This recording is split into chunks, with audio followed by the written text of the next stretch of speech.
Okay, so I thought I'd do a little screen recording for you just to show you the settings. So just enter into the app. Need to calibrate the actual drone, just like so.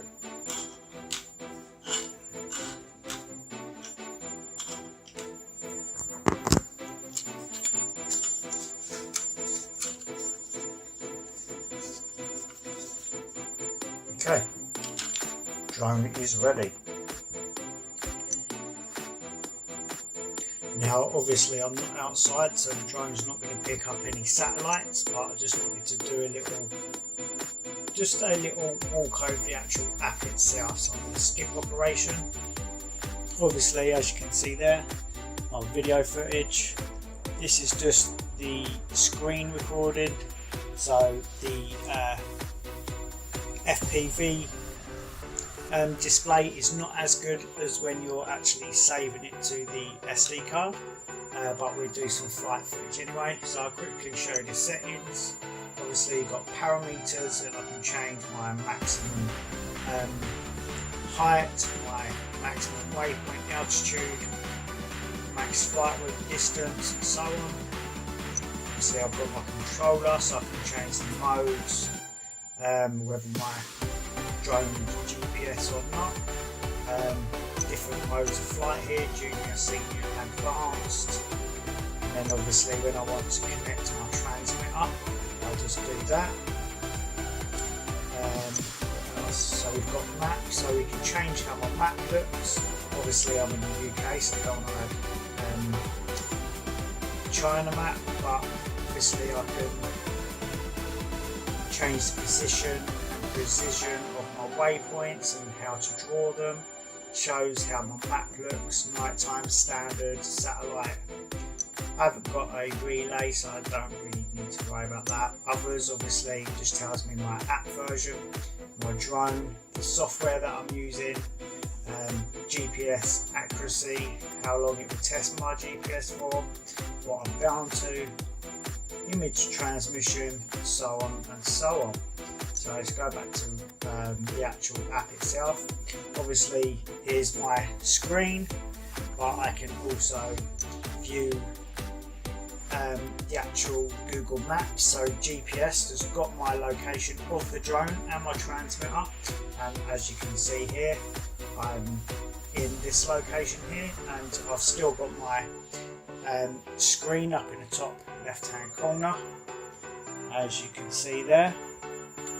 But I like to have it the other way around. I like the FPV to be the big screen. And obviously in the bottom left hand corner I've got automatic takeoff. I've also got automatic landing, return to home, controller settings, as you can see now in the top right hand corner. This activates headless mode.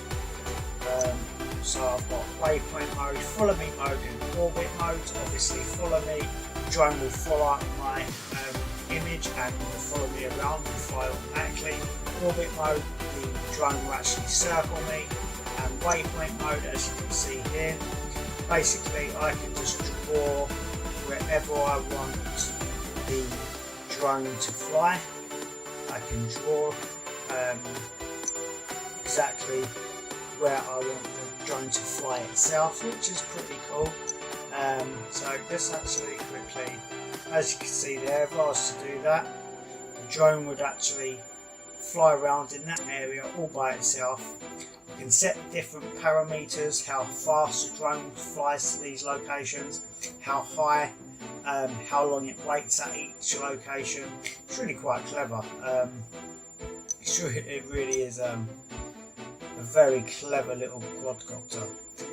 But yeah, that's really about it. I'll go back to normal, and then obviously up on the top hand section here I've got my altitude, my distance, my speed. Shows that I'm recorded in HD. I've got my drone signal, my transmitter signal, how many satellites picked up. Now obviously I'm indoors, so I'm not getting any satellites. And then I've got my battery power on the drone itself. And this drone, if I lose signal, it automatically returns home all by itself. If I start to run out of battery, the drone will also return to home by itself. And I can change how my map looks. It really is a very cool little drone.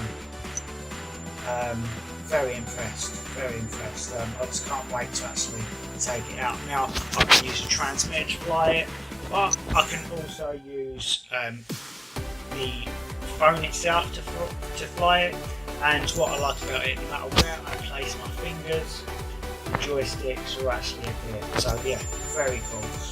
Obviously in the right hand corner I've got my take a picture function and my video record function.